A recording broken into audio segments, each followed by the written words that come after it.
The sinister truth behind the Greenbrier Ghost. Justice from beyond the grave. In the quiet hills of West Virginia, a story unfolded that blurred the line between myth and justice. It begins with a death, sudden, unexplained, and unsettling. Elva Zona Heaster, a young woman full of life, was found lifeless in her home in 1897. Her husband wept at her side. Her community whispered prayers, and the world seemed ready to accept the mystery as fate. But her mother refused. She claimed the truth had not been buried with her daughter. Within weeks, the unimaginable spread through Greenbrier County. Zona had returned from the grave. Her spirit, pale and restless, revealed to her mother that she had been murdered. Her neck snapped in rage. Could a ghost truly testify to a crime? Could the dead speak with such detail that the living had no choice but to listen?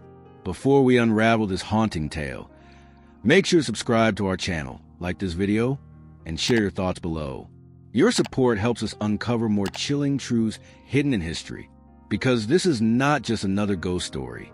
It is the only known case in U.S. history where a spirit helped bring a killer to justice. And it all began in Greenbrier.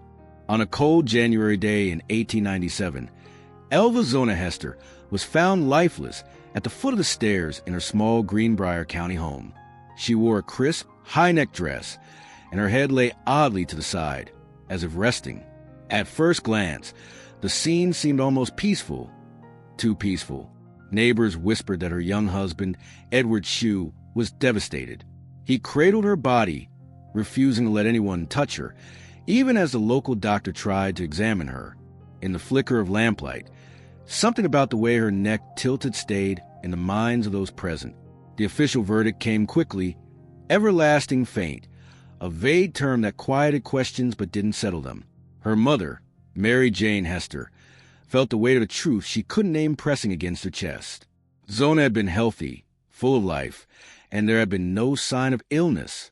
Still, the small community of Greenbrier accepted the doctor's word. After all, challenging a grieving husband's grief felt cruel. But Mary Jane's instincts were sharper than the frost on the window panes, and they told her something was very wrong. Nights grew restless for Mary Jane. She would lie awake, staring at the dark outline of the hills, waiting for a sign. When it came, it was nothing like she expected. Zona appeared in her room, her figure pale and trembling, eyes wide with urgency. Her voice, if it could be called that, carried no air, only a resonance that seemed to move through the walls and into her mother's bones. She claimed she'd been murdered by Edward. Her neck snapped in a fit of rage. Mary Jane awoke drenched in cold sweat, her heart hammering as though she had been the one choking for air. The apparition returned over 4 nights, each time revealing more. She described the moments before her death, the argument, the sudden grip of hands on her throat. She told her mother where to find the bruises, hidden beneath the stiff fabric of her burial gown. These visits were not just hauntings, they were testimony. Mary Jane's grief hardened into resolve. She would not let her daughter's words, whether spectral or imagined, fade into the night like mist over the hills. Mary Jane took her story to the authorities, her voice unwavering even as others raised eyebrows. In an era when women were often silenced and superstition dismissed by the law, her claim was extraordinary. A ghost had accused a man of murder, yet her certainty began to spread like a winter fire. What happened next would test the limits of justice, belief, and the fragile line between the living and the dead, because if the ghost spoke the truth, it was about to change everything. Greenbrier County in the late 19th century was a place where isolation shaped belief. Tucked between rolling hills and deep valleys, its communities were small, tight-knit, and steeped in traditions carried from Europe. Stories of spirits, omens, and restless souls were not just fireside entertainment. They were part of the moral fabric. Rural West Virginia had little separation between the world of the living and the shadowed realm beyond. In such an atmosphere, the idea of a ghost bearing witness in a court of law was extraordinary, but not impossible. The 1890s were also an era of growing fascination with spiritualism in America. Seances and medium circles were gaining popularity, particularly among those grieving loved ones lost to war or disease. Traveling lecturers spoke of the veil between worlds as something thin, almost fragile, if approached with the right intent. Greenbrier County was no stranger to these ideas. Neighbors would gather to share tales of warnings from the dead, of dreams that foretold disasters, of voices in the wind. Against this backdrop, Mary Jane Hester's story didn't seem like wild fantasy. It fit neatly into the cultural script. Yet, the law saw things differently. Courts relied on physical evidence, eyewitness testimony, and measurable proof. To many officials, the thought of calling a ghost to the stand was absurd. Still, in this case, the ghost's words came through Mary Jane, a mother whose conviction seemed unshakable. And there was something else. Details she provided that no one outside the house should have known. She described bruising, the position of Zona's head, and even the events of that final day with uncanny precision.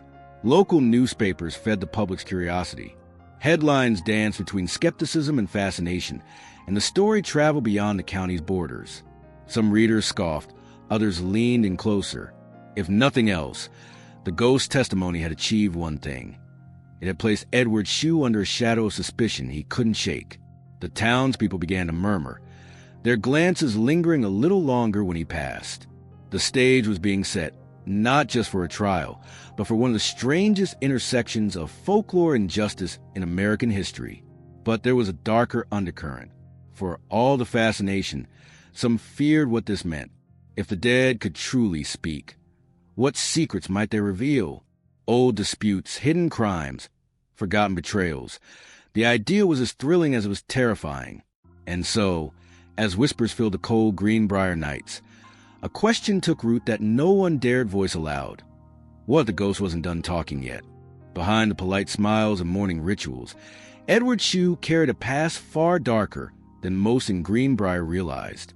Records and whispers painted him as a man of temper, with 2 failed marriages before Zona, one ending in divorce, the other in tragedy. Neighbors recalled flashes of cruelty in his voice, quick to anger over the smallest slight. Yet none of this had been public knowledge when Zona's death was first ruled natural. It took the ghost's testimony to pull these shadows into the open. Mary Jane's account had a chilling consistency. She repeated, without hesitation, the details Zona allegedly revealed. How Shue had flown into a rage over dinner preparations, how his hands had clamped around her neck until the world went black. These weren't the vague impressions of a dream. They were precise, physical descriptions, the kind a coroner might give. And that precision forced the local prosecutor to consider something almost unthinkable: exhuming Zona's body weeks after her burial. When the grave was opened, the winter air bit through the gathered crowd. The coroner's hands worked methodically, peeling away layers of burial clothes until the neck was bare. What they found matched Mary Jane's story exactly. Vertebrae fractured, ligaments torn, bruising hidden under the high collar of the dress. In the language of the time, this was no accident. Someone had twisted Zona's neck until it broke. The ghost accusation now had a body to back it up. Faced with physical evidence, Shue's composure began to crack. His defense tried to discredit the ghost testimony, framing Mary Jane as a superstitious woman clinging to grief. But the jury heard the facts, and those facts aligned too perfectly with her visions. The strangulation was undeniable, and Shue's history of violence sealed his fate. The court convicted him, a verdict whispered about in Greenbrier for generations, the only case in U.S. history where a ghost testimony played a central role. Yet beneath the victory for justice, questions lingered. Had Mary Jane truly seen her daughter's spirit, or had she pieced together the truth from subtle clues and buried suspicions? And if it was the latter, did she deliberately shape it into a ghost story to force the law's hand? In the end, no one could say for certain. What remained was a verdict and the unsettling knowledge that the dead had, in some way, spoken.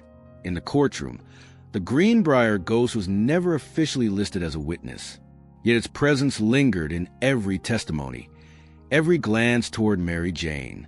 The trial became more than a murder case. It turned into a symbolic reckoning.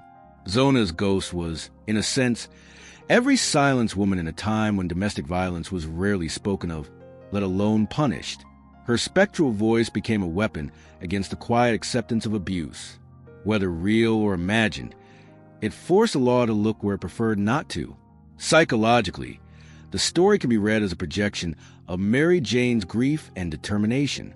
In an era that doubted women's accounts, She might have understood that wrapping the truth in the cloak of the supernatural made it harder to dismiss. The ghost became an unchallengeable witness, one immune to intimidation or bribery. It was a strategy as much as it was a haunting, and it worked. But the silence that followed the trial suggested there were other truths still buried in Greenbrier soil. The symbols within the legend are potent. The twisted neck speaks to a life forcibly cut short. The repeated nightly visits represent persistence against erasure. Even the high collar dress that hid the bruises carries meaning, a reminder how violence is often dressed up to appear respectable. In folklore, these symbols blur the line between historical fact and moral lesson, turning the case into a parable whispered across generations. Yet there is a more unsettling interpretation, that the ghost was never Zona at all, but the embodiment of the town's collective guilt. Neighbors who heard fights, saw bruises, or sensed danger may have remained silent until the story gave them permission to speak. In this light, the haunting becomes not a supernatural event, but delayed confession, one shared by many, voiced by one. This duality is why the Greenbrier Ghost endures. It is a story of justice that transcends a legal system, whether by spectral intervention or human cunning. And still, a quiet unease hangs over it. If Mary Jane could bend reality to secure conviction, what else might be possible when the living decide to speak for the dead? That question alone ensures the ghost's shadow will never truly fade. More than a century later, the Greenbrier Ghost remains the only case in American legal history where a spirit's testimony allegedly helped convict a murderer. In Greenbrier County, the story is woven into local identity, part folklore, part legal record, part whispered warning. Tourists visit Zona's grave, some leaving flowers, others hoping for a glimpse of her pale figure in the moonlight. To them, she is both victim and victor, a woman who refused to let her voice be silenced by death.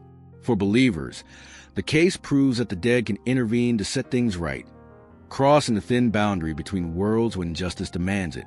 For skeptics, it is a testament to human resolve, to a mother's refusal to be ignored, even if it meant cloaking the truth in the language of the supernatural. In either reading, the result is the same. A man was exposed, a crime was punished, and a story was born that would outlive everyone involved. What makes the legend so enduring is its moral weight. It asks the listener to consider what they would do if the only way to expose a killer was to speak through a ghost. It challenges the comfort of silence, showing that truth, once voiced, cannot easily be buried again. Whether Zona's spirit truly walked those hills or not, her story continues to walk through time. And in the end, perhaps that is a real haunting. Not a specter in the night, but the echo of justice served against impossible odds. It is a knowledge that the past is never fully gone, that the dead may yet shape the choices of the living.